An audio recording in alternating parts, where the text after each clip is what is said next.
සාදු සාදු සාදු. ප්‍රථමයෙන්ම අපට මේ උතුම් ධර්මය පෙන්වා වදාළ අපගේ ගුරු දේවෝත්තම කල්යාණ මිත්‍ර පින්වත් ලොකු ස්වාමීන් වහන්සේට අප හැම දිනාගේම নমස්කාරය වේවා. සාදු සාදු සාදු. වැඩ සිටින ගෞරවනීය මහා සංඝරත්නයන් අවසරයි. ශ්‍රද්ධාවන්ත වාසනාවන්ත පින්තුනි, අදත් වෙනදා වගේම ඔබ සූදානම් වෙන්නේ වේදල්ල සදහම් පිළිසඳර සමග සම්බන්ධ වන්නට. මේ වේදල්ල සදහම් පිළිසඳර තුලින් අපි සාකච්ඡා කරලා අපි දැනගෙන මේ වෙනකොට බොහෝ දහම් කාරණා අපි දැනගෙන අවසන්. මේ වේදල්ල සදහම් කතිකාවත තුලින් අපි සාකච්ඡා කරන්නේ, ඉගෙන ගන්නේ ඒ උතුම් මහරහතන් වහන්සේලා විසින් පවත්වන්නට යෙදුන උතුම් ධර්ම සාකච්ඡාවන්හි එන දහම් කාරණා පිළිබඳව. ඉතින් අපි මේ දිනවල සාකච්ඡා කරමින් සිටින්නේ මහා වේදල්ල සූත්‍රයට අයත් දහම් කාරණා බව ඔබ හොඳින්ම දන්න කාරණයක්. ඉතින් අදත් වෙනද වගේම මේ උතුම් දහම් කාරණා අපට පැහැදිලි කරලා දෙන්න අපගේ පින්වත් ස්වාමීන් වහන්සේ මේ මැදිරියට වැඩම කොට වදාලා අපේ පින්වත් ස්වාමීන් වහන්සේව ප්‍රථමයෙන් මේ වැඩසටහන සඳහා নমස්කාර පූර්වකව ගෞරවයෙන් යුක්තව පිළිගනිමු. අවසරයි ස්වාමීන් වහන්සේ. නමෝ බුද්ධාය. නමෝ බුද්ධාය.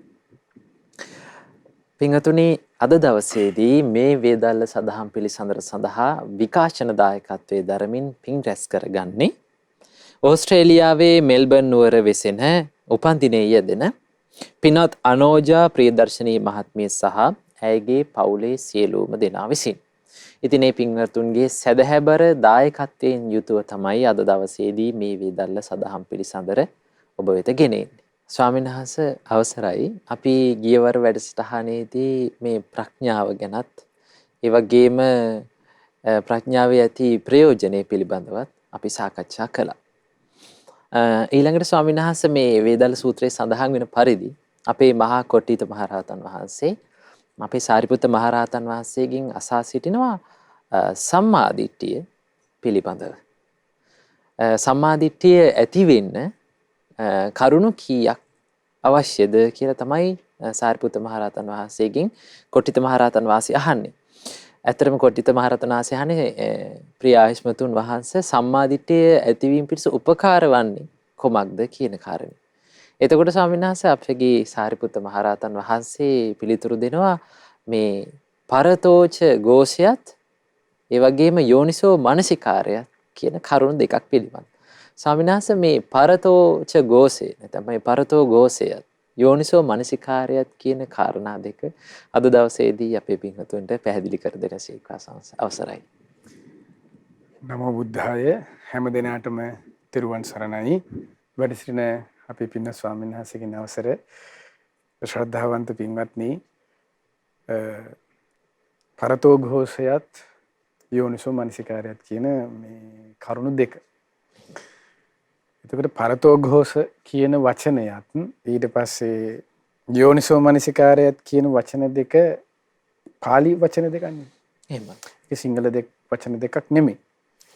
එතකොට පරතෝ කියලා කියන්නේ පර කියන වචනේ තේරුම වෙන්නේ බාහිර කියන එක. වෙනත් කියන එක. ഘോഷය කියලා කියන්නේ අසන්ට ලැබීමේ යම් කෙනෙක් කියන දෙයින් අසන්ට ලැබෙන කාරණාව කියන එක. ඒක දැන් අද ගත්තහම වර්තමානයේ තුල බොහෝ සෙයින් තිබෙනවා. අනයගෙන් බොහෝ දේවල් අසන්ට ලැබෙනවනේ. දැන් අපි අහනවා, සින්දු අහනවා, එක එක දේවල් අහනවා.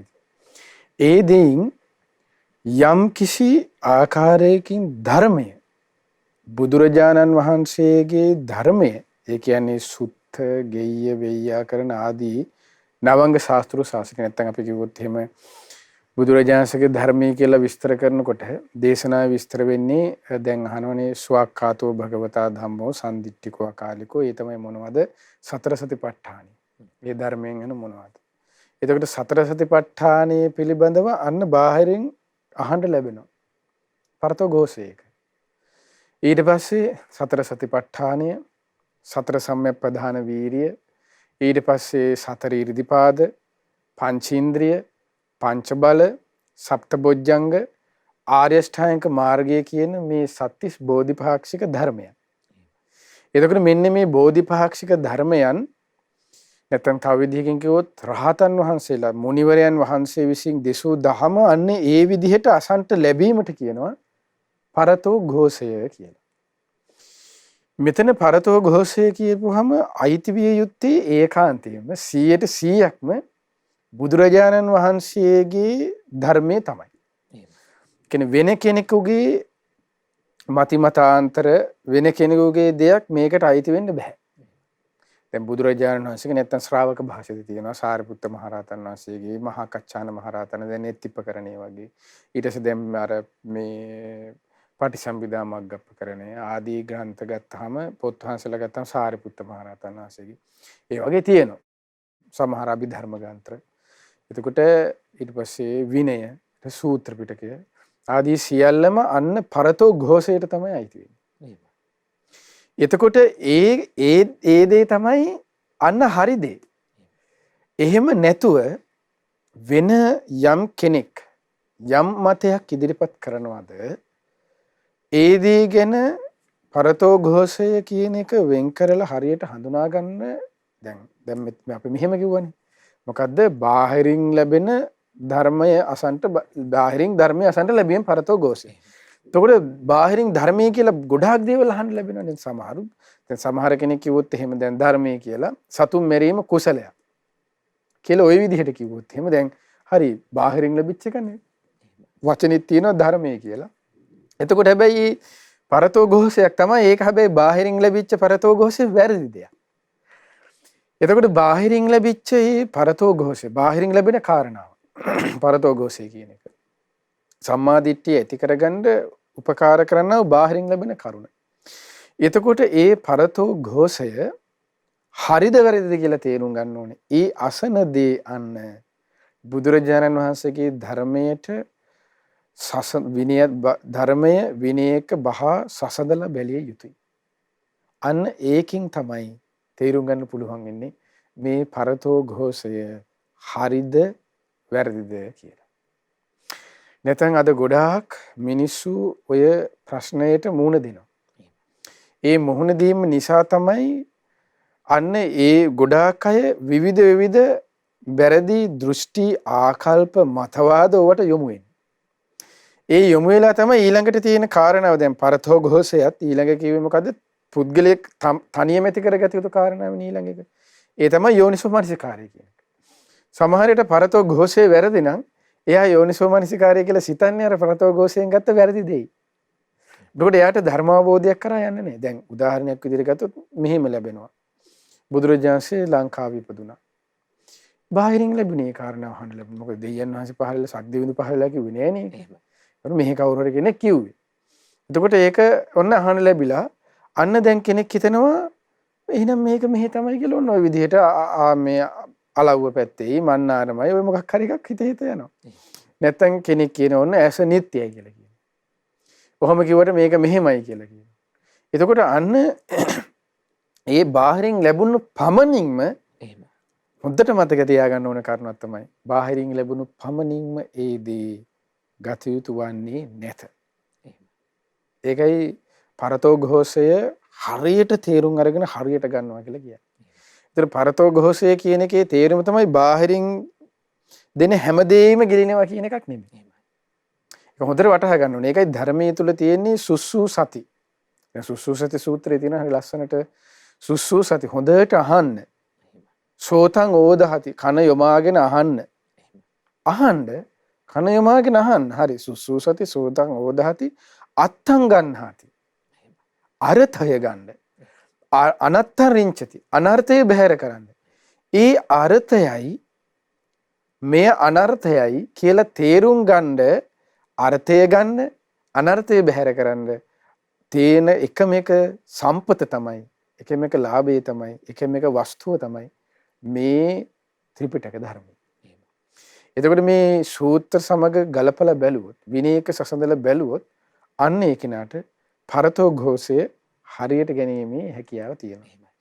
පරතෝ ഘോഷය කියන එක වැරදිවට ගත්තොත් සම්මා දිට්ඨියට උපකාර වන ඊළඟ කාරණාව මොකද්ද? ඒ පුද්ගලයා ආධ්‍යාත්මිකව ඇති කරගත යුතු කාරණාව තමයි ඊළඟට මොකක්ද දේශනා කරන්නේ? යෝනිසෝ මනසිකාරය. ඒකට කියනවා ධර්මයට අනුකූලව නුවණින් විමසීම කියලා සිංහලෙන්. ඒතකොට දැන් අරය ධර්මයේ කියලා අධර්මයේ නම් අරන් තියෙන්නේ. ඒ අනුව නුවණින් විමසන් ගියොත් එහෙම අධර්මයේ නම් නුවණින් විමසන්නේ කොහොමත් ඒක එතකොට වැරදි ප්‍රතිපදාවක් නේ. වැරදි මාර්ගයක් නේ. ආන්න ඒකයි. යෝනිසෝ මනසිකාරය කියන දේ ඇත්තටම ආධ්‍යාත්මිකයි.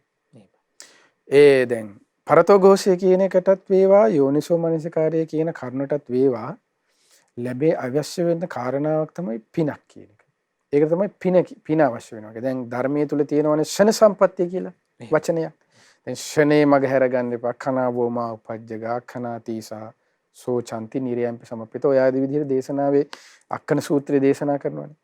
එතකොට ඒ අක්කන සූත්‍රයේ ওই විදිහට මේ ෂණය අභිමි කරගත්ත බොහෝ අය දුගතියේ ඉපදිලා බොහෝ දුක් විඳිනවා කියලා දේශනාව තියෙනවා. ඒතකොට මේ ෂණයේ කියන එකෙන් ලැබෙන්නේ මෙන්න මේ දෙකයි. මොකක්වත් නෙමෙයි පරතෝ ഘോഷයයි යෝනිසෝ මනසිකාරය. ඒක පිනකට ලැබෙන්නේ. එතකොට පිනත් එක්ක තමයි දැන් අපි ධර්මයේ තුල තව ගත්තොත් එහෙම මංගල සූත්‍රයේ තියෙන පතිරූප දේශ වාසෝච පුබ්බේත කතපුඤ්ඤ ඔය විදිහට යනවා කියන්නේ. සුදුසු පෙදෙසක ඇසුර. සුදුසු පෙදෙසක ඇසුර කියලා කියන්නේ කොළඹ ඉන්න එක නෙමෙයි. සුදුසු පෙදෙස ඇසුර කියලා කියන්නේ එංගලන්තයේ කියන එක නෙමෙයි. සුදුසු පෙදෙසේ ඇතුර කියන්නේ එංගලන්තේ හිටියත් සෝමාලියාවේ හිටියත් කමන්නේ කොහේ හිටියත් කමන්නේ පතිරූප දේශ වාසය කියලා කියන්නේ කල්යාණ මෙන්න මේ කරුණ තිබෙන බුදුරජාණන් වහන්සේගේ නිර්මල ධර්මය එලෙසම ඇසෙන්න තිබෙන පරතෝ ഘോഷයේ තිබෙන යෝනිසෝ මනසිකාරයේ ආධ්‍යාත්මයේ ගුණේ වඩන්න සුදුසු පරිසරයක් තිබෙන තැනක් තියෙනවද? අන්න ඒක තමයි පතිරූපදේශ වාසය කියලා කියන්නේ. දැන් අද ඉන්දියාව දැන් බුදුරජාණන් වහන්සේ වැඩ සිටියේ ඉන්දියාව. අද පතිරූපදේශ වාසයක් නෙමෙයි. ඊට දැන් අද ලංකාව ගත්තත් ලංකාවට පතිරූපදේශ වාසය කියලා හැමතැනටම එහෙම එකක් නෑ. ඒ විහිළු කතාවේවා. මොකද මේ කාත්තන් කුඩි ගිහිල්ලා භාවනා කරන්නද? විහිළුනේ යන්නේ ඒවා. එතකොට අපි අද මෙහෙමයි කියලා කිව්වට එහෙම එකක් නෑ. ඒ සුදුසු ප්‍රදේශයේ සීමා සහිතයි. රහිතයි නෙමෙයි. සීමා සහිතයි. එතකොට ඒ ප්‍රදේශය තුල තමයි අන්න වාසය කිරිනවා කියන එක ඒ ප්‍රදේශය තුල ඉපදීම කියන එක. දැන් අක්කන සූත්‍රෙත් ඒක තියෙනවනේ. ඒ ප්‍රදේශයක තුල වාසය එයාට නැත්තම් ඒ ධර්ම මාර්ගයට එයාට වැඩින්න උපකාර වන කාරණාවක් නෙමෙයි කියනවා. ඒකට අනුග්‍රහයක් නැහැ කියනවා එයාට. එතකොට අන්න මේ පරතෝ ഘോഷයටත් යෝනිසෝ මනසිකාරයටත් කියන කරුණු දෙකට බලපාන ප්‍රධාන සාධකයක් තමයි පුණ්‍ය ඵලය කියන එක. පිනක් තියෙන්න ඕනේ කියලා. පෙර පින කියන කරුණ. ඒ පෙර පිනකින් තමයි අන්න එයාට ඒ යහපත් තැනට යොමු කරවන්නේ. දැන් සමහර අයට තියෙන එයාගේ ජීවිතේ එයාට වැරදිලා හරි යහපත් තැනට අවසාන යොමු වෙනවා. දැන් ගත්තොත් උදාහරණයක් පටාචාරා. ජීවිතේ වැරදුන හොරෙන් පැනලා ගියා. ඊට පස්සේ අම්මා තාත්තා නැති වුණා. පැනලා ගිහපු මිනිහත් නැති වුණා. දරුවෝ ටිකත් නැති වුණා. අවසානයේ හැබැයි ඒ තමන් දැන් එතන යාට යෝනිසෝ මනසිකාරයක් තිබුණේ නැහැනේ. පරතෝ ഘോഷයක් නැහැ හැබැයි. නමුත් එයාට මතකයක් ආව මෙන්න මෙහෙම තැනක් කියන එක. අන්න ඒක තමයි පින්බලෙන් අරන් එනවා කියලා කියන්නේ. දැන් අද එහෙම ප්‍රශ්න වෙන හැමෝටම එහෙම වෙන්නේ නැහැ. අද කී දෙනෙක් මේ වෙනකොටත් ලංකාවේ කෝච්චියට බෙල්ල තියලා කී දෙනෙක් දැන් මේ මොහොතෙත් මැරෙනවද? කී දෙනෙක් මේ තප්පරේ බෙල් හිස මේ කියන්නේ බෙල්ල දාගෙන මැරෙනවද? එතකොට ඔය දැන් ඔය ලව්කේස් නිසා. එතකොට ওই විදිහට වෙන ඒ ප්‍රශ්න වලින් වෙන හැමෝම ඒ විදිහට එන්නේ නැහැ. එතකොට අන්න ඒක පින්බලයකටත් උපකාරයක් තියෙනවා කියලා කියනවා. ඊට පස්සේ තමයි මේ පින්බලෙන් කරන්නේ යහපත අයහපත තීරණය කරලා දෙනවා. දැන් ඕන කෙනෙක් සමහර වෙලාවට මේ පින්බලෙන් කරන දෙයක් තමයි අර ආවේගයකට හසු නොවි දැන් පරතෝ ഘോഷය යෝනිසෝ මනසිකාරය කියන කරුණු දෙක ආවේගයට අදාළ කරුණක් නෙමෙයි. පරතෝ ഘോഷය යෝනිසෝ මනසිකාරය කියන කරුණ ප්‍රඥාවට අදාළ එකක්. නුවණට අදාළ එකක්. සිහියට අදාළ එකක්. විමර්ශනයට අදාළ එකක්. එතකොට ඒ කරුණ වෙන් කරලා ආවේගයකට හසු නොවි නුවණින් යුක්තව ගන්න ප්‍රඥාවෙන් යුක්තව ගන්න උපකාර වන්නේ තී පින්බලය තමයි. නැත්තම් සමහර විට පරතෝ ഘോഷය කියලා කෙනෙක් හිතන්න පුළුවන් අම්මා ගැන කවිට එකක් කියපුවාම දැන් අම්මා ගැන ගුණයක් කියන එක වැරද්දක් නෙමෙයි. එහෙමයි. ඒක වැරදි නෑ. ඒක හරි. වැදූ මව ගැන හදපු තාත්තා ගැන ගුණයක් කියන එක හරි. නමුත් බුද්ධ වචනය කියලා කියන්නේ ඒක නෙමෙයි. එහෙමයි. එතකොට දැන් සමහර විට ඒකමයි ඒකාන්තයෙන්ම අල්ලගෙන ඉන්නවා. ඔය අන්තය තුලින්. දැන් ඒවා තේරුම් කරලා ගන්න දැන් ඒ ප්‍රඥාව තමයි උපකාර වෙන්නේ. යෝනිසෝ මනසිකාරය තමයි උපකාර වෙන්නේ. අන්න ඒක තමයි පින්බලයක් තියෙනවා. නැත්තම් ඒක ඒ දේ කරනකොට අම්මා ගැන කියනකොට ඔන්න කෙනෙකුට ඇඬෙනවා. එතකොට එයා හිතුවොත් එහෙම මේ තමයි හරි දේ, මේ තමයි හොඳම දේ, මේ තමයි මට දැන් තමයි තේරලා තියෙන්නේ කියන එක සම්පූර්ණයෙන්ම ඒක වැරදි දෙයක්. යෝනිසෝ මනසිකාරයකට තිබිය යුතු එකම එක කරුණ තමයි ත්‍රිලක්ෂණය ගැන මනා වැටහීම. අනිත්‍ය, දුක, අනාත්මය ගැන තව විදිහකින් කිව්වොත් යෝනිසෝ මනසිකාරය කියලා කියන්නේ හරියටම කිව්වොත් ඒ ධර්මයේ තියෙන එක නූනින් විමසනවා කියලා කියන්නේ ඔහුට සසරේ දුක ගැන සසරේ දුක පිණිස හේතු සකස් වෙමින් යන වැඩපිළිවෙලක් මේ තියෙන්නේ කියන කරුණ අන්නේ ශ්‍රාවකයාට තේරුම් යාම තමයි කියන්නේ යෝනිසෝ මනසිකාරය කියන්නේ. දැන් අපි ගත්තොත් එහෙම බුද්ධ දේශනාවේ බුදුරජාණන්සේ ගාවට එනවනේ ස්වාමීන් වහන්සේලා ටිකක්. ආවට පස්සේ ඒ ස්වාමීන් වහන්සේලාගෙන් අහනවා භාග්‍යතුන් වහන්සේ පින්වත් මහණෙනි ඔබ කොහොමද මගේ ධර්මයේ මතක තියාගෙන ඉන්නේ? දැන් අපිත් නිකන් හම්බෙලා කාගෙන් හරි අපෙන් ওই ප්‍රශ්නේ අහුවොත් එහෙම බුදුරජාණන් වහන්සේ හොන්නේ අපි කාගෙන් හරි අහුවොත් එහෙම ඔයා කොහොමද බුදුරජාණන්ගේ ධර්මයේ මතක තියාගෙන ඉන්නේ කියලා අපි ලොකු නිකන් අර මේ විසුද්ධි මාර්ගය වගේ මහා පොතක් කියන්නනේ යන්නේ ඒ වගේ විසුද්ධි මාර්ගයට මේ ගරහැව්ව නෙමෙයි විසුද්ධි මාර්ගය හරි මේ හොඳ පොත් වහන්සේ නමුත් මම උදාහරණයක් ගත්තේ ඒ වගේ මහා ලොකුවටනේ කියන්නේ යන්නේ. එතකොට නමුත් ධර්මය ඇල්ලුවා කියන කරුණෙන් නෝනින් විමසනවා කියන කරුණට එක වචනේ තියෙනවා. ඒ තමයි මේ ස්වාමීන් වහන්සේලා පිළිතුරු දෙන්නේ ස්වාමිනේ භාගතුන් වහන්සේ බුදුරජාණන් වහන්සේ විසින් දෙසූ දහම අප මතක තියාගෙන ඉන්න මෙන්න මෙහෙමයි කියනවා. ඒ තමයි කියනවා මේ ඉපදෙමින් මැරෙමින් යන සසර ගමනක් තියෙන්නේ. ඒ සසර ගමනෙන් නිදහස් වෙන වැඩපිළිවෙල තමයි බුදුරජාණන්සේ දේශනා කරන්නේ. ඒ වැඩපිළිවෙලෙන් නිදහස් වෙන ප්‍රතිපදාවක තමයි ශ්‍රාවකයා හැසිරිය යුත්තේ කියන ওই ටික තමයි අපි බුදුරජාණන්සේගේ ධර්මය කියලා අපි මතක තියාගෙන ඉන්නේ. බුදුරජාණන් වහන්සේ බුදු කෙනෙක් නේ. බුදුරජාණන් වහන්සේට සාදු සාදු කියලා අනුමෝදන් වෙනවා. එතකොට ඒක වැරදි නෑනේ බුදු කෙනෙක් සාදු සාදු කියලා අනුමෝදන් වෙනවා කියන්නේ මේ අපි වගේ නිකන් ඔහේ යන්නම් වල ශාජු ගාන එකක් නෙමෙයි. එතකොට බුදුරජාණන් වහන්සේ නමක් සාදු සාදු කියලා අනුමෝදන් වෙනවා කියලා කියන්නේ ඒක ඒකාන්තයෙන්ම හරියටම හරි. එතකොට බලන්න ඒ යෝනිසෝ මානසිකාරයකින් ගත්තා වූ ධර්මී සාරාංශය. මොකද සසර දුකයි කියන කරුණ පැවිදි අපිට වේවා ගිහි ඔබට වේවා කාටුණත් අමතක වුණොත් ඒක අමතකම තමයි බුදුරජාණන්සේගේ ධර්මයේ රඳා පවතින්නේ ඒක සාධකයක් මතයි. ඒ ශ්‍රාවකයාගේ අප්‍රමාදීය බව ඒ ශ්‍රාවකයාගේ ධර්මයේ හැසිරීම කියන කරුණ රඳා පවතින ඔන්න ඒ කරුණ මත. දැන් ඒකනේ භික්ෂු කෙනෙක් ළමෙක් මහාන වෙනකොට ඉනපටියේ ගැට ගහන්නේ පුතේ ඔයා බණ කියන්න ඊට පස්සේ පුතේ ඔයා පින්ඩපාත යන්න පුතේ ඔයා මේ විදිහට ටීවී එකේ බණ චුට්ටක් කියන්න පිරිසක් අරගෙන යන්න කියන අදහසින් නෙමෙයි ඉනපටියේ ගැට ගහන්නේ. ඉනපටියේ ගැට ගහනකොට කියන්නේ මොකද්ද? සබ්බ දුක්ඛ නිස්සරණ. කොයි ලෝකේ එංගලන්තේ අමරාවතිය මහාන කළත්, තායිලන්තේ මහාන කරත්, ඉන්දියාවේ මහාන කරත්, ලංකාවේ මහාන කරත්, බුරුමේ මහාන කරත්, කොයි තැනක මහාන කරත් කියන්නේ ඔන්න ඔය වචනේ. එතකොට මේ ශාසනයේ හරය ඒකයි. සබ්බ දුක්ඛ නිස්සරණ. සීල දුකෙන් නිදහස් වීම පිණිස නිබ්බාන සච්චි කරණත්තාය නිවන සාක්ෂාත් කිරීම කියන කරුණ. අන්න ඒක තමයි ශාසනයේ හරය. ශාසනයේ අරටුව. ඒ අරටුව පිණිස තමයි අන්න ශ්‍රාවකයෙක් නෝනින් විමසවන්නේ. ඒ කරුණ තමයි ශ්‍රාවකයා නිතර නෝනින් විමසිය යුත්තේ. ඒකට කියනවා ධර්මයේ වචනය ප්‍රතිවේක්ෂා කරනවා කියලා. නැවත නැවත සිහි කරන්න ඕන. ඒ සිහි කර ඒ කරුණ අමතක වෙච්ච ගමන්ම තමයි හාමුදුරුවෝ අපි ටිකත් කරණම් ගහන්න යන්නේ ගිහියෝ ටිකත් කරණම් ගහන්නේ. එතකොට දෙගොල්ලම බලපුවාම කරලා තියෙන්නේ සර්කස් සම්දර්ශන. දැන් අද තියෙන සර්කස් නේ. එතකොට මේ සර්කස් වලට හේතුව තමයි දෙගොල්ලටම අමතක වෙනවා මේ සබ්බ දුක්ඛ නිස්සරණ කතාව. එතකොට අන්න ඒ කරුණ බැහැර කරවන්නේ මොනවත් නෙමේ ලාභේ විසින්. මොකෙක්වත් නෙමේ සත්කාරය විසින්. මොකෙන්වත් මේ කීර්තිය විසින්. මොකෙන්වත් මේ ප්‍රශංසාව විසින්. එතකොට මේක තමයි ගිහි පැවිදි කාටත් තිබෙන අනතුර. ඒ අනතුරින් ගැලවෙන්නත් අන්න සැබෑ ලෙස බුදුරජාණන් දේශනා කරනවා කුමක්ද උපකාර වෙන්නේ මේ යෝනිසෝ මනසිකාරය.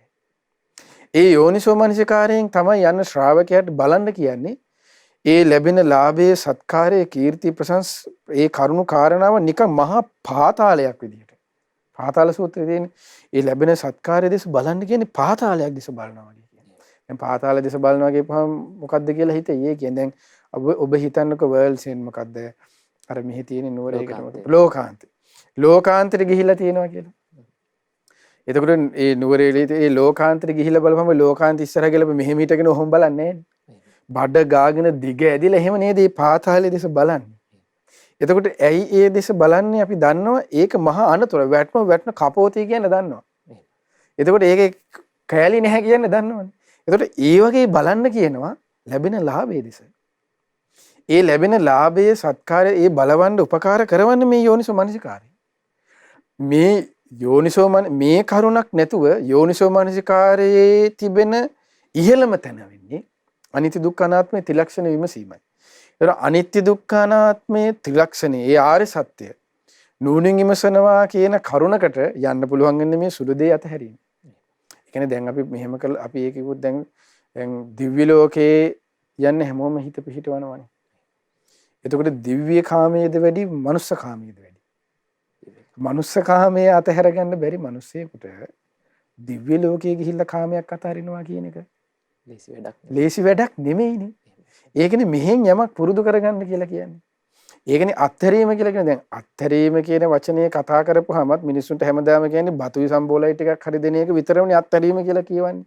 ඒකනේ මිනිස්සයාට දානීය කියන එක දානීය කියන වචනේ ඇහිච්ච ගමන් මතක් වෙන්නේ බත් ටිකන්නේ මතක් වෙන්නේ.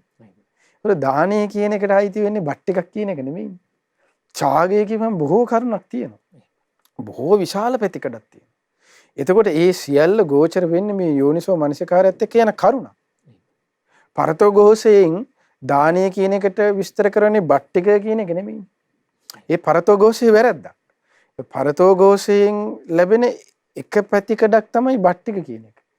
තව ඡාගයකම ලොකු විස්තරයක් ධර්මයේ තියෙන විස්තරෙන් ධර්මයේතර විස්තර කරපුවාම දේශනාව තුළ තියෙනවනේ මෙහිමත් ඡාගෝ පටිනිස්සග්ගෝ මුත්‍ති අනාලෝ ආදී විදිහට දේශනා කරන ඒ සියල්ල අයිති වෙන්නේ ඡාගය කියන පැත්තට.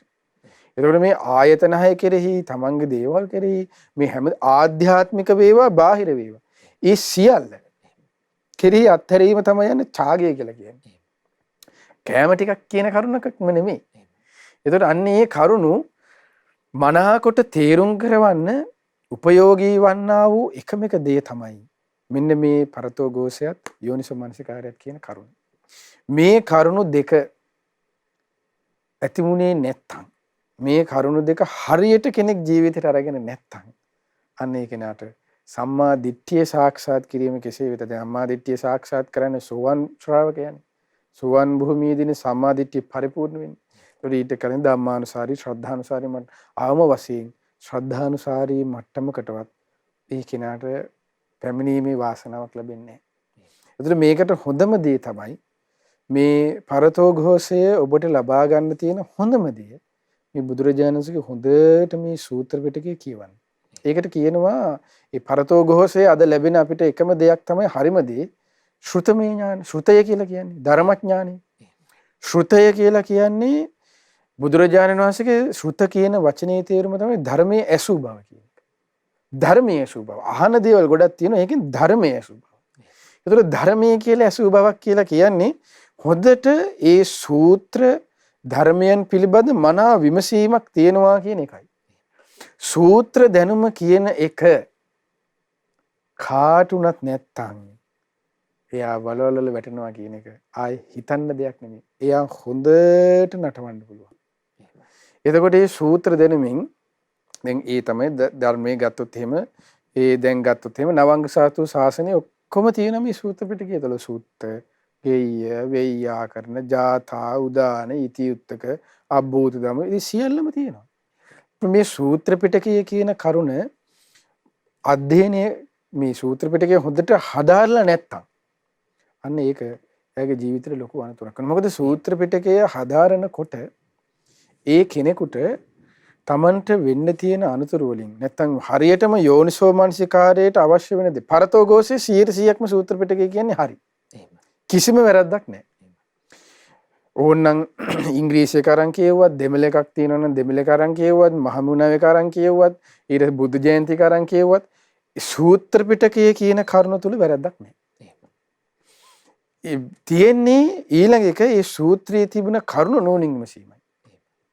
සූත්‍රයේ තිබෙන කරුණ ඔබ නෝනින් විමසන්නේ නැති තාක් යෝනිසෝ මනසිකාරය කියන කරුණ ජීවිතේ ස්පර්ශ වෙන්නේ. ඒක ධර්මයේ තුල තියෙන නචින්තයන්තෝ පුරිසෝ විශේෂම අධිගච්ඡති. නෝනින් විමසන්න බැරි කෙනාට විශේෂත්වයක් කරා යන්න බෑ. නෝනින් විමසන්නේ මොනවද? මෙන්න මේ සූත්‍රයි. බුදුරජාණන් යමක් දේශනා කළාද අනිත්‍යයි කියලා. ආන්නේ අනිත්‍යයි කියන කරුණ ඔහු නෝනින් විමසනවා. යෝනිසෝ මනසිකාරයටයි තියෙකයි. යමක් දුකයි කියලා දේශනා කළාද ආන්නේ කරුණ නෝනින් විමසනවා. යෝනිසෝ මනසිකාරය කියන්නේ ඒකයි. යමක් අනාත්මයි කියලා දේශනා කළා තමාගේ වශයෙන් පවත්වා ගන්න බැහැ කියලා අන්නේ දේ තමයි නෝනින් විමසන්නේ. එතකොට අන්නේ කරුණු දෙක ඔන්නෝක තමයි කියන සම්මා දිට්ඨිය ඇති කරගන්න උපකාර වන ඒ තමයි චතුරාර්ය සත්‍ය ධර්මයේ අසන්ත ලැබීමත් පරතෝ ഘോഷේ බාහිරින් මේ වගේම ඒ ධර්මයට අනුකූලව නෝනින් විමසීම යෝනිසෝ මනසිකාරය.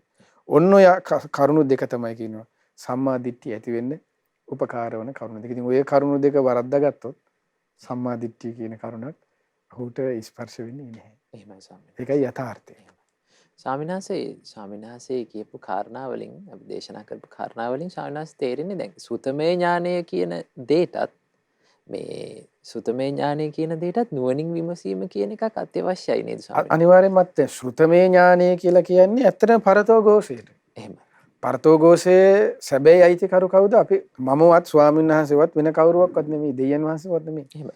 පරතෝ ഘോഷයේ සැබෑ අයිතිකරු අපගේ ශාස්ත්‍රීය භාග්‍යවත් අරහත් සම්මා සම්බුදුරජාණන් වහන්සේ. එහෙමයි.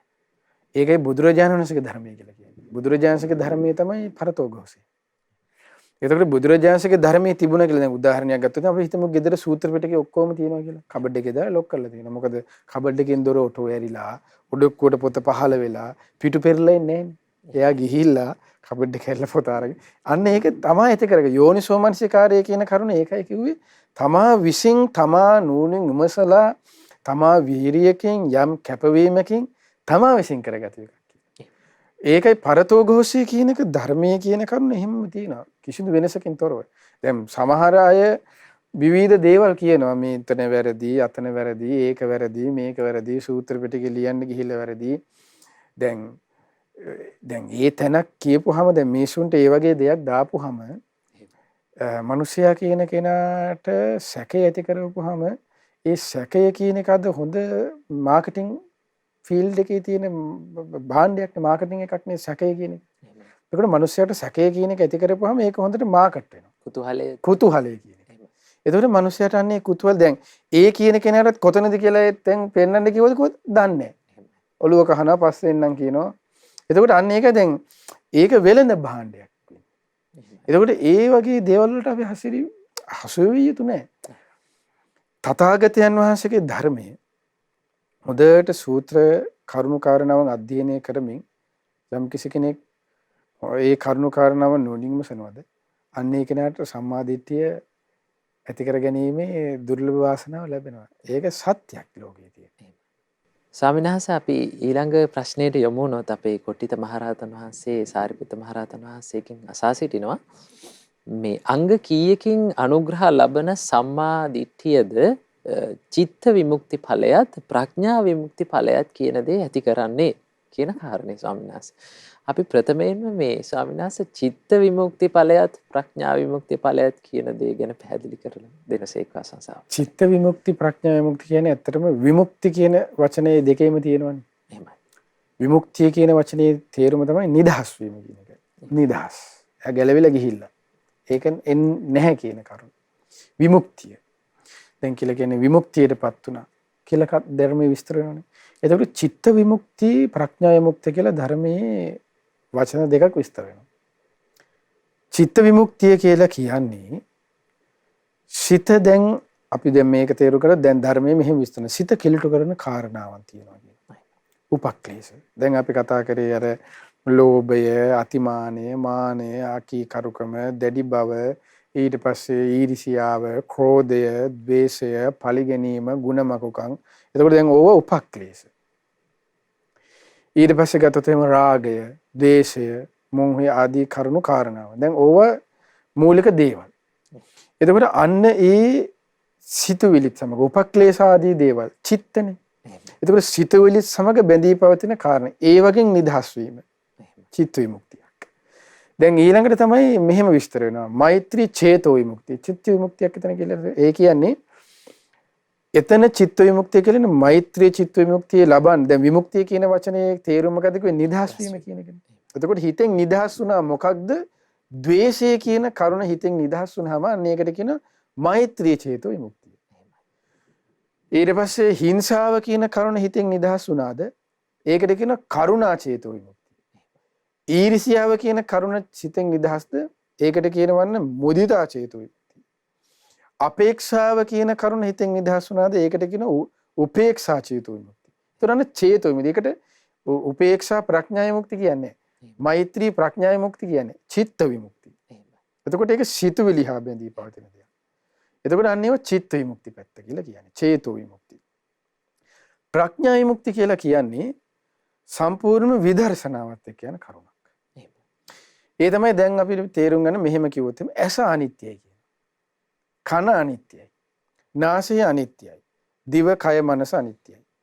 දුකයි අනාත්මයි මම නොවේ මගේ නොවේ මගේ ආත්මය නොවේ. නැත්නම් ප්‍රඥා ඊට පස්සේ මොකද්ද? පංච උපාදානස්කන්ධය, රූප උපාදානස්කන්ධය, වේදනා උපාදානස්කන්ධය, සංඛාර උපාදානස්කන්ධය, විඥාන උපාදානස්කන්ධ කියන ওই කරුණු අන්න දේශනාවේ තියෙන අනිත්‍යයි, දුකයි, තමාගේ වශයෙන් පවත්වා ගන්න බෑ අනාත්මයි. ඒ නිසා මම නොවේ මගේ නොවේ මගේ ආත්මය නොවේ. එතකොට ඒ කරුණු දකින්න තියෙන්නේ නුවණින් විමසීමකුත් එක්ක බලවත්. චේතෝ විමුක්තියකටත් නුවණින් විමසීම උපකාර වෙනවා තමයි. ඊට වඩා බලවත් විමර්ශනයක්. විමර්ශාව නම් වූ කරුණක්. මෛත්‍රිය ඇති කරගන්න බලවත් විමර්ශනයක් උත් අවශ්‍යයි. ඒක මහා බලවත් ලෙස උනන්නේ දැන් සුවපත් වෙනවා කියලා අපිට හිතන්න පුළුවන්. නමුත් බලවත් විමර්ශනයකින් යන කරුණක් තමයි විදර්ශනා පැත්තක තියෙන්නේ. ඒතකොට මේ බලවත් විමර්ශන පැත්තකින් ප්‍රඥාවට ගෝචර වෙච්ච ඊට පස්සේ දැන් මේ ප්‍රඥාවට ගෝචර වෙන වචන තමයි දැන් මේ සම්මා දිට්ඨිය. ඒ කරුණු ඒවා ප්‍රඥා පැත්තට තියෙන විමුක්ති චෛත්‍ය විමුක්ති පැත්තක් නෙමෙයි. සම්මා දිට්ඨිය ආදී කරුණු කාරණාවන්. එතකොට යමක තියෙන යථා ස්වභාවය ඇසේ තිබෙන යථා ස්වභාවය මොකද්ද? අනිත්‍යයි දුකයි අනාත්මයි. පංච උපාදානස්කන්ධයේ තිබෙන යථා ස්වභාවය අනිත්‍යයි දුකයි අනාත්මයි. දැන් අපි ගත්තොත් සතිපට්ඨාන වශයෙන් ගත්තොත් එම කයේ තිබෙන යථා ස්වභාවය නුවණින් දැකීම. කායානුපස්සන අනුපස්සන ඒ අනුව බැලීම යථා ස්වභාවය නුවණින් දැකීම. එතකොට අන්න ඒක අයිති වෙන්නේ ප්‍රඥා විමුක්ති පැත්තකට. එහෙම. කායානුපස්සන භාවනා ගත්තම චිත්ත විමුක්ති ප්‍රඥා විමුක්ති දෙකම වැඩෙන්න උපකාර වෙන භාවනාවක් සතිපට්ඨානයි. මොකද සමත විදර්ශන සමතේ මූලික කරගැනීම විදර්ශනා පැත්තක්. ඒ කියන්නේ දැන් ඉස්සෙල්ලාම අසුභ භාවනාව ගත්තොත් එimhe අසුභේ සමත කොටස තමයි අර කිස්ලොම් නියදත් සමමස් නහරකග හිත ඉන්නකොට එයාගේ සමතේ තමයි වැඩෙන්නේ කොච්චර හිතුවත්. එහෙම. ඒකෙන් తాවකාලිකව රාගය යටපත් වෙනවා සමතේ වැඩෙන්න ආයේ ඒක නොකර සිටිනකොහම ආයේ රාගය ඇති වෙනවා. එතකොට මේ භාවනාවේ අවසානයේ තියෙනවා දැන් ඔහම කෙස්ලොම්නිය කතාව ගිහිල්ලා ඉවරනට පස්සේ තියෙන ඊට පස්සේ කොටසක්. වය ධම්මානුපස්සීවා කායස්මින් විහෙරති සමුදේ වය ධම්මානුපස්සී. ඒ යන්නේ විදර්ශනා පැත්ත. ඒතර ඔය දෙකම සම්පූර්ණයෙන් කිරීම තමයි සැබෑ ලෙසම අසුභ භාවනාව පුරුදු කරා කියලා කියන්නේ. එතකොට ඒකයි චිත්ත විමුක්ති පැත්තකුත් අන්න සතිපට්ඨානයේ විස්තර කරනවා අරගෙන යනවා ප්‍රඥා විමුක්ති පැත්තටත් අරගෙන යනවා. එතකොට ඒකයි සතිපට්ඨානය කියන එක ඒකාන්ත නිවනටම තියෙනවා කියන්නේ. දැන් බුද්ධානුස්සතිය ආදී භාවනාව ගත්තාම මූලික වන්නේ සමතේ විතරයි. සමතේ හොඳට වඩලා ඒ බුද්ධානුස්සතිය ආදී සමාධියකින් ඊට පස්සේ අනිත්‍ය සිහි කරන්න තියෙනවා. එතකොට ඒකයි ඒවට කියන්නේ අනුස්සති භාවනා කියලා. සමතය පැත්ත. බුද්ධානුස්සති, ධම්මානුස්සති, සංඝානුස්සති, සීලානුස්සති, ඡාගානුස්සති, ඊට පස්සේ අට්ඨික සංඥා, ඊට පස්සේ මෙත්තා කරුණා මුදිතා සතර බ්‍රහ්ම විහරණ ඒවා අනුස්සති. අර විදර්ශනාවේ තමයි අනිත්‍ය දුක්ඛ අනාත්මය යන්නේ. එතකොට අන්න අනිත්‍ය දුක්ඛ අනාත්ම පැත්තක් සිහි කරමින් අන්න යමක යථා ස්වභාවය නුවණින් පිළිසි දැකීමෙන් ඇති කර ගන්නා වූ අන්න යම්කිසි මගඵල අවබෝධයක්. සෝවාන්, සකදාගාමි, අනාගාමි, අරහත්. අන්න ඒවට කියන ප්‍රඥා විමුක්තිය කියලා. ප්‍රඥා විමුක්තියේ මූලික තැනකට පැමිණීම තමයි සෝවාන් කියලා. ඒ කියන්නේ ප්‍රඥා විමුක්තිය යම්කිසි විමුක්තියක් තියෙනවා සෝවාන් ශ්‍රාවකයාට. ඊට වඩා වැඩි සකදාගාමි කෙනාගේ. ඊට වඩා වැඩි අනාගාමී උතුමන් වහන්සේගේ. ප්‍රඥා විමුක්තිය සම්පූර්ණයෙන්ම සාක්ෂාත් කරපු උතුමන් වහන්සේ තමයි යන්නේ රහතන් වහන්සේ. ඒ නිසා තමයි ප්‍රඥා විමුක්තිය සම්පූර්ණයෙන්ම සාක්ෂාත් කළා කියලා ඊට පස්සේ ඥානයක් එන්නේ විමුක්ති ඥාන දර්ශනං කියලා. දැන් ආර්ය ශ්‍රැංග දැන් දේශනාවේ තියෙනනේ ඔහම සම්මා දිට්ඨි සම්මා සංකප්ප වාචා කම්මන්ත ආජීව සති සමාධි. සමාධි ඊට පස්සේ විමුක්තිය. දසාංගී සම්පන්න වූ රහතන් වහන්සේ කියන්නේ ඒකනේ. ආර්ය ශ්‍රැංග 8යි ඊට පස්සේ 9 වෙනි එකට එන්නේ විමුක්ති. හැබැයි විමුක්තියකින් පස්සේ ඊළඟ එකක් එනවා විමුක්ති ඥාන දර්ශනං. ඒ දර්ශනය ඇති වුණා කියලා සම්පූර්ණයෙන්ම ඒ 100%ක්ම සාක්ෂාත් කරගත්ත පරිපූර්ණයි කියන එක එනවා. එතකොට ශ්‍රෝවාන් ශ්‍රාවකයාකට තිබෙන ප්‍රඥා විමුක්තිය තමයි සැබෑ ලෙසම 20 ආකාර සක්කාය දිට්ඨියෙන් නිදහස්. ඒක ඔහුගේ ප්‍රඥා විමුක්තිය. හැබැයි ඒක 100%ක් නෑ. අනාගාමී උතුමන් වහන්සේගේ රාග දේශම සම්පූර්ණ ප්‍රහාණය. යම්කිසි ඒ කියන්නේ කාමයන්ගේ යථා ස්වභාවය පිළිසින දැකීමෙන්, ද්වේෂයේ යථා ස්වභාවය පිළිසින දැකීමෙන් ඒ සඳහා යන්න තිබෙන යම් විමුක්තියකට පත්වලා. රහතන් වහන්සේ කියන්නේ සම්පූර්ණ ප්‍රඥා විමුක්තිය සාක්ෂාත් කරපු උතුමන් වහන්සේ. ඒකේ කොටස් තියෙනවා නේද? ඒතකොට මේ විදිහට තේරුම් ගන්න ඕනේ. ඒතකොට ඕක තමයි චිත්ත විමුක්තිය සහ ප්‍රඥා විමුක්තිය කියන කරුණු දෙකේ වෙනස්කම. එහෙමයි ස්වාමීන් වහන්සේ. එතකොට මේ චිත්ත විමුක්තියත් ප්‍රඥා විමුක්තියත් ලැබෙන්නේ සම්මා දිට්ඨිය තුලින්. ස්වාමීන් වහන්සේ දැන් අපේ කොට්ටිත මහරහතන් වහන්සේ අසා සිටින්නේ කරුණු කීයකින් අනුග්‍රහ ලබන්න ඕනද මේ සම්මා දිට්ඨියකින්? ස්වාමීන් වහන්සේ ඒ පිළිබඳවත් එතකොට ඒ විස්තර කරන්නේ දැන් ඔන්න චිත්ත විමුක්තිය කියන කරුණ විස්තර කළා. ප්‍රඥා විමුක්තිය කියන කරුණ දැන් අපි කතා කරන්නේ තේරුම් ගන්න සරලව.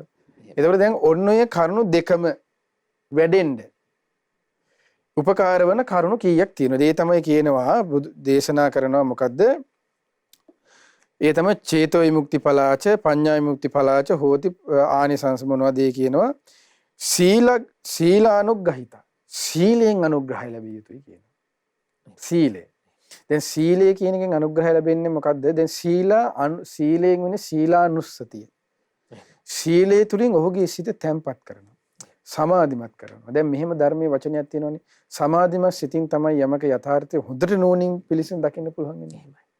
කියන්නේ අනිත්‍ය සමාධියක් ඒ කියන්නේ ධ්‍යාන මට්ටම සිතේක බවක් නැතුව අනිත්‍ය වඩන්න එපා කියන එක නෙමෙයි කියන්නේ. හොඳින් අර විදිහේ නැතුව මනාකොට තියුණු ලෙස දකින්න උපකාර වෙනවා කියලා කියන්නේ සමාධිමත් සිතක් තිබ්බා. මේකට සමාධිමත් සිත තුල ඒ සිත හරි ප්‍රභාස්වරයි. ඒ සිතේ තිබෙන අර උපක්ලේශ ස්වභාවයන්, ඒ සිතේ තිබෙන අර නීවරණ ධර්මයන් බැහැර. දැන් ධානයේක පළවෙනි ධානය විස්තර කරනකොට මේක තියෙනවනේ. විවිච්ඡේව කාමී. කාමයෙන් බැටකන ස්වභාවය අයින් වෙලා. ඊට පස්සේ විවිච්ඡේව කාමී විවිච්ඡ අකුසලෙහි ධම්මේ. ඊට පස්සේ මොකක්ද මේ දේශනාවේ තියෙන්නේ? ඊට පස්සේ මොකක්ද කියන්නේ? නීවරණ ධර්මයි. කාමච්ඡන්ද, ව්‍යාපාද, තීන මිද්ද, උද්ධච්ච කුක්කුච්ච, විචිකිච්ඡා කියන ධර්මයන්ගෙන් බැටකන ස්වභාවයෙන් නිදහසිත. එහෙමයි. ඊට පස්සේ ඒ සිත විවේකයි. අන්න ඒක විවේකජං. ඒ විවේකයෙන් ඇතිවත්තා වූ ප්‍රීතියක් තියෙනවා. අන්නේ ප්‍රීතියක් තියෙනවා. දැන් අපි තුල තියෙන්නේ වර්තමානයේ තුල තියෙන්නේ අපි සින්දුවක් දාලා පොඩ්ඩක් ඩාන්ස් කරලා ගන්න කාමයන් තුලින් ගත්ත එකක් නේ. එතකොට ඒක මනාලෙස සැබෑ විවේකයෙන් ගත්ත එකක් නෙමෙයිනේ. එතනත් ප්‍රීතියක් ඩාන්ස් එකක් දානකොට පොඩි සින්දුවක් අහනකොට පොඩි ජොලියක් ඒකේ ප්‍රීතියක් තියෙනවා. නමුත් ඒක නෙක්කම් නෙමෙයි.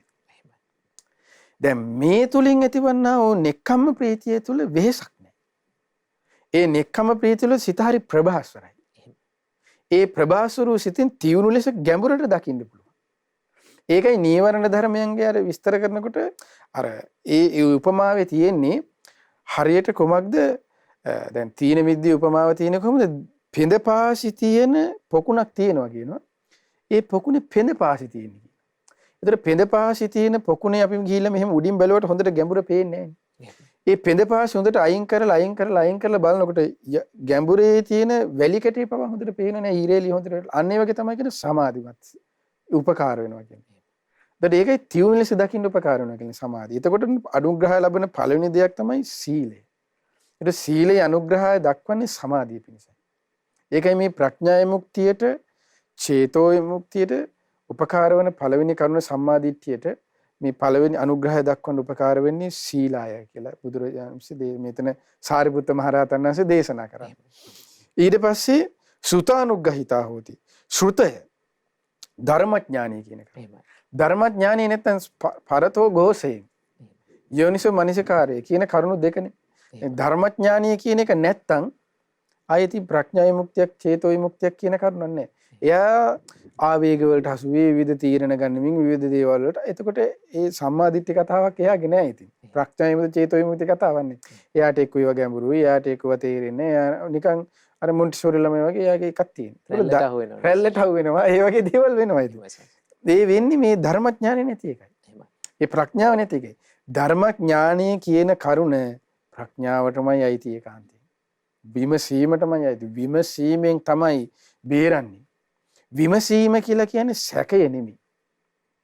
විමසීම කියලා කියන්නේ එයා හොඳට අධ්‍යයනයයි කියන එක. විමසීමනවා කියලා කියන්නේ හොඳට අධ්‍යයනය කරනවා. සැකය කියලා කියන්නේ ගග සැක කරන එක. එහෙම නෙමෙයි එයා විමසනවා. පුද්ගලයා හොඳට විමසනවා. ඒ කියන්නේ හොඳට අධ්‍යයනය කරනවා. ඒ කරුණ හොඳට අධ්‍යයනය කරනවා. ඒ වචනය හොඳට අධ්‍යයනය කරනවා. ඒ ධර්ම කාරණා හොඳට අධ්‍යයනය කරනවා. ඒක විමසීම කියලා. ඒ විමසීමත් එක්ක අධ්‍යයනය තුළ අන්න මනා විමසීමකට ඊට පස්සේ වෙනවා අනිත්‍ය වශයෙන්, දුක් වශයෙන්, අනාත්ම වශයෙන්. ඒකිනෝ යහෝ ආරක්ෂා කරන්නේ. ඒකෝ ධර්මඥානය කියන එක මේ ශාසනයේ තියෙන වැදගත්ම කරුණක්. සීලය, ධර්මඥානය. ওই දෙකම තියෙනනේ මොකේද? සීක පුද්ගලයාගේ සතු කාරණා. සීක බලයන්ගේ දැන් අපිට තියෙන අපි සීක බල පහක් කියලා කියවලද ගොඩාක් අයට තියෙන අද කාලේ ධර්මය අහනයට තිබිය යුතු එක සීක බලයයි. සද්ධා විතරයි යාලගේ සීක බලය. ඉතුරු හතරක් නෑ දේශනා කරලා. සද්ධා, සීල, සුත, ත්‍යාග, ප්‍රඥා කියලා කන්නේ තියෙන්නේ. මද ගොඩක් අයගේ සීක බල තියෙන්නේ ඒකයි. ශ්‍රද්ධාව ඇඳින්න ඕනේ, සුදු ටික අඳින්න ඕනේ, බඩ ගාගෙන ඉන්න ඕනේ, මඩෙත් දන ගහන්න ඕනේ. නිකන් අමුතු පහ එකක් තියෙන. එතකොට අද කාලයට තියෙන එක සීක බලය නෙමෙයි බුදුරජාණන්සේ දේශනා කළේ. සීක බල පහක් තියෙනවා. ශ්‍රද්ධාව එකක්. සීල ඊළඟට මේ බලන්න සම්මාදිට උපකාරණ එකයි. ඊට ශ්‍රද්ධා, සීල, සෘත මේ දැන් මේ කියප එක ධර්මඥානෙ. ශ්‍රාවකයට අවශ්‍ය කරන්නේ ඒව ඕනේ නේද? අන්න ඒක වැරදිලා තියෙන්නේ. අද ඒකයි මේ එකම විදිහට ඉන්නේ මිනිස්සු. දිවිව පැවිදිව කවුරු. ඊට පස්සේ සුතයෙන් අනුග්‍රහය දක්වනවා කියන්නේ. ඊළඟ කාරණාව තමයි කියනවා ඔන්න හරි ඒ තමයි කියනවා සාකච්ඡානුගහිතා හෝති. සාකච්ඡා. මේ සාකච්ඡාව කියලා කියන්නේ අරයා කෑවේ මොනවද, මෙයා කෑවේ මොනවද, ඊට අරයාගේ කුණු මොනවද, මෙයාගේ කුණු මොනවද, ඇයි අරයා උතුරු සළුව දැම්මේ නැත්තේ, ඇයි මෙයා කළු වෙන්දන් ආවේ, ඇයි මෙයා රතු වෙන්දන් ආවේ, ලිප්ටික් ගාලා දෙන්න ඕනේ, ලිප්ටික් නැතුව දෙන්න ඕනේ. ඒ සාකච්ඡාවල් නෙමෙයි මේ. ඊට දැන් අපේ සාකච්ඡාවල් අද ගොඩාක් අවසන් වෙන්නේ ධර්ම සාකච්ඡාවල් ගුටි කෙලියකින් අවසන් වෙන්නේ. එතකොට ගුටි කෙලි සාකච්ඡා නෙමෙයි මේ කියලා කියන්නේ. දැන් මේ රහතන් වහන්සේ දැන් මේ අපි කතා කරන මේ මොකද්ද මේකට කියන්නේ වේදල්ල. මේ වේදල්ල සූත්‍රයේම අරගෙන ගත්තොත් එහෙම සාරිපුත්ත මහ රහතන් කොට්ටිද මහ රහතන් වහන්සේ ඉවර වෙලා පොත් පොළවේ ගහලා ඊට පස්සේ ධර්ම සාකච්ඡා ගුටි කෙලි කරගෙන නෙමෙයි නිකල ඒ සංසිඳීමක් තියෙනවා. ඒ සංසිඳීමෙන් තමයි ශ්‍රාවකගේ සාකච්ඡාව අවසන්. ඒක හරි ලස්සනයි. ඒක විස්තර වෙනවා විමුක්තායතන සූත්‍රයේ. මේ විමුක්තායතන සූත්‍රයේ මෙන්න මේ කරුණ තියෙනවා ධර්ම සාකච්ඡාව, ධර්ම ශ්‍රවණී. ඒ කරුණු කාරණාව. එහි අවසානයේ හරි ලස්සනට විස්තර කරනවා මේ විදිහට ධර්මයේ අරුත් නුවණින් දැනගන්නකොට ඒ ශ්‍රාවකයට මොකද වෙන්නේ කියන ධර්මයේ නුවණින් දැනගන්නා වූ මේ භික්ෂුවට ප්‍රමුදිත බව ඇති වෙනවා කියන. ඔන්න ධර්ම සාකච්ඡාවක අවසානයේ වෙනදී ශාහනේ හරි ලස්සනයි. අනේ හරි ශෝක් නොයසපු කාරණාවක් එක්ක අහපු කාරණා ටිකක් ආයෙ තේරුණා. හරි සතුටුයිද ලස්සන ධර්ම කාරණා ටිකක්.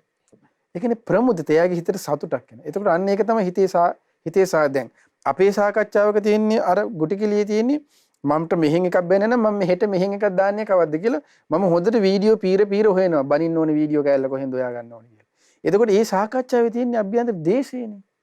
අභ්‍යන්තරයේ තියෙන කෙනෙක් පහත් කරලා තමන් උසස් කරලා කතා කරන එකනේ. කොයි කතා කරත් දෙවියන් වහන්සේ වෙලා කිව්වත් අපි මෙහෙන් කතා කරත් වෙන එංගලන්තෙන් කතා කරත් වැරදි නම් වැරදි කියන්නේ. විවෘතව කතා කරන්න ඕන. ආයේ බණ කියන හම්බුනත් එකයි නැතත් එකයි. ඒකයි එහෙම සාකච්ඡාවල් හරියන්නේ නැහැ. බුදුරජාණන්සේගේ ධර්මයේ තුල ඇති වෙන්න ඕනි ප්‍රමුදිත බවක් අවසානයේ. ඒ සාකච්ඡාව තමයි සාර්ථක. ඊට පස්සේ ඒ ප්‍රමුදිත බව ඇතිවීම හේතුවෙන් මේ සාකච්ඡා අවසානයේ හරි ලස්සනට දේශනා කරන ධර්ම සාකච්ඡා අවසාන වෙන්න ඕනේදී විමුක්තායතන සූත්‍රය අංගුත්තර නිකාය කියවල බල ප්‍රමුදිත බව ඇතිවන්නේ ප්‍රීතිය ඇතිවන්නේ. ඒකට ප්‍රීතියක් ඇති වෙනවා. අනේ හරි ලස්සනයි. බුදුරජාණන් ඒ කියන්නේ බුදුරජාණන් වහන්සේ ගුණ ඉස්මතු වෙන්නේ. බුදුරජාණන් වහන්සේ අරහං සම්මා සම්බුද්දයි ධර්මයේ සුවක්කාත සම්දිට්ඨිකයි මහා ශ්‍රාවකයන් වහන්සේලා සුපටිපන්න ඒක තමයි අන්න ඒ දේ තමයි සිතේ ඇති වෙන්න ඕනේ. ඒක තමයි ශ්‍රද්ධා ඉන්ද්‍රිය වැඩෙනවා කියන්නේ මඩගොඩේ දන ගහන එක නෙමෙයි. ඒතකොට ශ්‍රද්ධා ඉන්ද්‍රිය වැඩෙනවා කියන්නේ ඒකයි. ඒකේ ශ්‍රද්ධායි තථාගතස්ස බෝධි කියලා කිව්වේ. ඒතකොට ශ්‍රාවසුන්නාංශ ගැන තමයි යන සිහි වෙන්නේ එතකොට. ධර්මයේ තමයි ප්‍රශංසා ලබන්නේ. ඒ වැඩූ ශ්‍රාවක ධර්මයේ වැඩලා අවසන් වූ ශ්‍රාවකීන් වහන්සේලා තමයි ශ්‍රාවසෝද කියලා නමස්කාර කරන්න හිතෙන්නේ. එතකොට අන්න ඒකයි ඒ ධර්ම සාකච්ඡාවේ අවසානය කියලා කියන්නේ. එතකොට ප්‍රීතිය ප්‍රමුදිතභාවය ඇති වෙනවා. ප්‍රීතිය ඇතිවන්නා කියන. ප්‍රීති සිත් ඇත්තව ගොන්න බලන්න ධර්ම සාකච්ඡාවක අවසානයේ සමාධි වුණත් වැඩෙනවා කියනවා. හරි ලස්සනයි බලන්න මොකද්ද? ප්‍රීති සිත් ඇත්තවගේ කය සංසිඳෙන්නේ. කය සංසිඳුන කියන්නේ සමාධියක් නේ. එහෙමයි. සංසිඳුන කයින් යුක්ත කෙනා සැපයක් දිවිදින්නේ. අන්න සැපය සිතත් එක්ක. සැපයක් දිවිදින්නේ. ඔන්න බලන්න. එතකොට සැපයක් දිවිදින්නේ සැප ඇත්තවගේ සිත සමාධිමත් වන්නේ. බලන්න ධර්මයකින් ඒ සාකච්ඡාවකින් කරන දේ. එතකොට ඒ සාකච්ඡාවේ අවසාන ඵලය. ඒ කියන්නේ සාකච්ඡාවක් සම්පූර්ණයෙන්ම සාර්ථකයි කියන එක තේරුම් ගන්න උපකාර වන්නේ මෙන්න මේකයි. ඒකයි මේක විමුක්ත ආයතන. විමුක්ත ආයතනේ නිදහස් වීම පිණිස ධර්මාබෝධයේ පිණිස උපකාර වන්නා වූ කරුණු ටිකක්. ඒකෙන් එකක් තමයි මේ ධර්ම සාකච්ඡාව. විමුක්ත ආයතන සූත්‍රයේ තියෙන එකක් මේ. එතකොට මේ විමුක්ත ආයතනේ සම්පූර්ණ කියන්නේ ඒකෙන්. ඒ විමුක්ත ආයතනේ ඒ සාකච්ඡාව සාර්ථකයි කියලා කියන්නේ ඒකයි. මම ඒකයි ඇත්ත. ඊට පස්සේ බුදුරජාණන් මෙතනදී දේශනා කරනවා සාරිපුත්ත මහ රහතන් වහන්සේ සම්මා දිට්ඨියට උපකාර වන ඒ චිත්ත විමුක්ති ප්‍රඥා විමුක්ති වශයෙන් සම්මා දිට්ඨි සාක්ෂාත් කරන්න උපකාර වන පළවෙනි එක තමයි මොකද්ද? ඒ කියන්නේ මොකද්ද? සීලය. දෙවෙනි එක ඔන්න ඊට පස්සේ මොකද්ද? ධර්මඥානෙ. තුන්වෙනි එක සාකච්ඡාව, ධර්ම සාකච්ඡාව. ඊළඟ එක තමයි කියනවා සමතයෙන් අනුග්‍රහය ලැබිය යුතුයි කියනවා. සමතය. අන්න අර කියපු ඊට පස්සේ භාවනාවක් ඕන. බුද්ධානුස්සති ධම්මානුස්සති සංඝයේ සමත භාවනාව. සමතෙන් අනුග්‍රහය ලැබෙනවා කියන. විදර්ශනාවෙනුත් අනුග්‍රහය ලැබෙනවා කියන. එතකොට ඔන්න ඔය කරුණු ටික තමයි කියනවා. මේ කියන්නේ අනිත්‍ය දුක්ඛ අනාත්මයේ ගැඹුරු එකක හිටිය ඉන්න තාක් ඒ කියන්නේ සම්මා දිට්ඨියක්, ප්‍රඥා විමුක්තිය, චේතෝ විමුක්තියක් බොහෝ ඈතයි. තේරුණානේ මේ විදර්ශ මම නෙමෙයි මේ කියන්නේ. එතකොට මම කියන්නේ මේ රහතන් වහන්සේ දෙසූ දහමයි. එතකොට ඒකයි මෙතනදී දේශනා කරන්නේ ප්‍රියාස්තුන්වහන්සේ කරුණු ප්‍රහකෙන් අනුග්‍රහ ලැබෙන සම්මා දිට්ඨිය නිසයි චිත්ත විමුක්ති ඵලයත් මන්නාර කතා කරපු ප්‍රඥා විමුක්ති ඵලයත් ආනිසංස කරන්නේ මොනවද? මේ කරුණු පහ කියන ප්‍රියාස්තුන් වහන්සේ සම්මා දිට්ඨිය සීලයෙන් අනුග්‍රහය ලැබෙනවා, ධර්ම ඥානයෙන් අනුග්‍රහය ලැබෙනවා, ධර්ම සාකච්ඡාවෙන් අනුග්‍රහය ලැබෙනවා, සමතයෙන් අනුග්‍රහය ලැබෙනවා, විදර්ශනාවෙන් අනුග්‍රහය. ඔය පහෙන් එකක් හෝ අඩු වෙනත් එතනම තමයි. ඒක තමයි කියන්නේ. එතකොට මේ සම්මා දිට්ඨිය සාක්ෂාත් කරගන්න උපකාර වන්නා වූ කාරණාවන් තමයි ওই විදිහට අපේ සාරිපුත්ත මහ රහතන් අපේ ස්වාමීන් වහන්සේ දේශනා කරන්නේ. එහෙමයි ස්වාමීන් වහන්සේ. පින්වතුනි මේ ධර්මයේ කියලා කියන්නේ හරීම සුන්දර දෙයක්. බලන්න දැන් මේ සම්මා දිට්ඨියට අපි ඇති කරගත යුතු කාරණා පිළිබඳව මේ ධර්මයේ තුල හරි අපූර්වට පැහැදිලිව සඳහන් වෙනවා. ඉතින් අපේ ස්වාමීන් වහන්සේ අද අපිට බොහෝ සුන්දර දහම් කාරණා පෙළක් අපිට පැහැදිලි කරලා දුන්නා. ඉතින් පින ස්වාමීන් වහන්සේට අපි පුණ්‍යානුමෝදනා සිදු කරනවා. අපගේ පින ස්වාමීන් වහන්සේ නිදුක් වේවා, නිරෝගී වේවා, සුවපත් වේවා. පින ස්වාමීන් වහන්සේටත් උතුම් චතුරාර්ය සත්‍ය ධර්මය අවබෝධ කර ගැනීමේ වාසනාව උදා වෙත්වා. සාදු සාදු සාදු. පින්වතුනි මේ ආකාරයෙන් අද දවසේදීත් වේදල්ල සදහම් පිළිසඳර නිමාවටපත් වෙනවා. ඊට ප්‍රථමයෙන් අපි පුණ්‍ය අනුමෝදනාව සිදු කරමු. අද දවසේදී වේදල්ල සදහම් පිළිසඳර සඳහා විකාශන දායකත්වයේ ධර්මින් පින් රැස් කරගත්තේ ඕස්ට්‍රේලියාවේ මෙල්බන් නුවර වෙසෙන උපන්දිනයේ යෙදෙන පින්වත් අනෝජා ප්‍රියදර්ශනී මහත්මිය සහ ඇයගේ පවුලේ සියලුම දෙනා විසින්. ප්‍රථමයෙන්ම රැස් කරගන්නට යෙදුන සියලුම පුණ්‍ය ධර්මයන් අපි අනුමෝදන් කරමු සියලු දෙවියන්ට. සියලු දෙවියෝ මේ පින් සතුටින් අනුමෝදන් වෙත්වා. දෙවියෝ දිව්‍ය ආශිර්වාදයෙන් වැඩෙත්වා. දෙවියන්ගේ දැහැමි රැකවරණය අද දවසේදී මේ සදහම් පිළිසඳර සඳහා විකාශන දායකත්වයේ දරූ සියලු පින්වතුන් හට සලසා දෙත්වා. දෙවියන්ටත් උතුම් චතුරාර්ය සත්‍ය ධර්මය අවබෝධ කර ගැනීමේ වාසනාව උදා වෙත්වා. රැස් කරගන්නට යෙදුණු සියලුම පුණ්‍ය ධර්මයන් අනුමෝදන් කරමු ගුරු දේවෝත්තම කල්යාණ මිත්‍ර පින්වත් ලොකු ස්වාමීන් වහන්සේට මේ පුණ්‍ය අනුමෝදනාවෙන් අපගේ පින්වත් ගුරු දෙවිඳුන් නිදුක් වේවා නිරෝගී වේවා සුවපත් වේවා පින්වත් ලොකු ස්වාමීන් වහන්සේටත් උතුම් චතුරාර්ය සත්‍ය ධර්මය අවබෝධ කර ගැනීමේ වාසනාව උදා වෙත්වා. රැස් කරගන්නට යෙදුණු සියලුම පුණ්‍ය ධර්මයන් අනුමෝදන් කරමු මිය පරලෝකීය ඥාතීන්ට දායකත්වයේ දරූ සියලු පින්වතුන් නමින් අනන්ත සසර පුරා මිය පරලෝ යන්නට යෙදුණු සියලුම ඥාතීන්ට මේ පින් අනුමෝදන් වෙත්වා. ඒ සියලුම මියගේ ඥාතීන් පරලෝ වශයෙන් සුවපත් වෙත්වා සැපවත් වෙත්වා වහවහ සසර දුකින් අත් මිදෙත්වා. රැස් කරගන්නට යෙදුණු සියලුම පුණ්‍ය ධර්මයන් අනුමෝදන් කරමු සුජීවත සිටින සියලු පින්වතුන්ට සුජීවත සිටින අද දවසේදී මේ වේදල්ල සදහම් පිළිසඳර සඳහා විකාශන දායකත්වයේ දරූ ඕස්ට්‍රේලියාවේ මෙල්බර්න් නුවර වෙසෙන ඒ උපන්දිනයේ සමරන අනෝජා ප්‍රියදර්ශනී මහත්මියට මේ පින් අනුමෝදන් වෙත්වා. ඒ පින්වත් මහත්මිය නිදුක් වේවා නිරෝගී වේවා සුවපත් වේවා චිරජීවනයේ ලබත්වා. ඒ වගේම මේ මහත්මියගේ පවුලේ සියලුම දෙනාටත් ඥාති හිත මිත්‍රාදීන් සියලුම දෙනාටත් මේ පින් අනුමෝදන් වෙත්වා. ඒ වගේම පසින්දු කේතක පුතණුවන්ටත් පිනිදි දිමන්‍යා දියණියටත් මේ පින් අනුමෝදන් වෙත්වා. ඒ පින්වත් දරුවන්ගේ අධ්‍යාපන කටයුතු ਸਰව ප්‍රකාරයෙන්ම සාර්ථක වේවා. ඒ වගේම අනෝජා ප්‍රියදර්ශනී මහත්මියගේ දෙමව්පියන්ටත් ඥාති හිත මිත්‍රාදීන් සියලුම දෙනාටත් මේ පින් අනුමෝදන් වෙත්වා. තුනුරුවනේ අනන්ත ගුණානුභාවයෙන් දෙවියන්ගේ දේවානුභාවයෙන් රැස් කරන පුණ්‍යානුභාවයෙන් ඒ සියලු පින්වතුන් නිදුක් වේවා නිරෝගී වේවා සුවපත් වේවා චිරජීවනයේ ලබත්වා. ඒ සියලු පින්වතුන්ටත් උතුම් චතුරාර්ය සත්‍ය ධර්මය අවබෝධ කර ගැනීමේ වාසනාව උදා වෙත්වා. රැස් කරගන්නට යෙදුණු සියලුම පුණ්‍ය ධර්මයන් අනුමෝදන් කරමු. අද දවසේදී මේ උතුම් දහම් කාරණා අපට පැහැදිලි කරලා දුන්න අපගේ පින්වත් ස්වාමින් වහන්සේටත් ඒ වගේම මහමෙවුනා වාසී ලක්වාසී ලෝවාසී සියලුම පින්වත් ස්වාමින් වහන්සේලාටත් මේ පින් අනුමෝදන් වෙත්වා. අනගාരികා මෑණියන් වහන්සේලාට මේ පින් අනුමෝදන් වෙත්වා. ඒ වගේම ශ්‍රද්ධාකාර්ය මණ්ඩලයේ සියලුම දෙනාටත් ශ්‍රද්ධා මාසික ධර්ම දාන සමාජිකයන්ටත් ඔබ අප සියලුම දෙනාටත් මේ පින් අනුමෝදන් වෙත්වා. තුනුරුවනේ අනන්ත ගුණානුභාවයෙන් ඒ ඔබ අප සියලුම දෙනාත් නිදුක් වේවා නිරෝගී වේවා සුවපත් වේවා චිරජීවනයේ ලැබේවා. ඔබ අප සියලුම දෙනාටත් උතුම් චතුරාර්ය සත්‍ය ධර්මය අවබෝධ කර ගැනීමේ වාසනාව උදා වෙත්වා. සාදු සාදු සාදු. හැම දිනාටම තෙරුවන් සරණයි. නමෝ බුද්ධාය. මෙවැනි වටිනා ධර්මදේශනා ශ්‍රවණය කිරීමට ශ්‍රද්ධා ඩේලි YouTube චැනලය සබස්ක්‍රයිබ් කරන්න.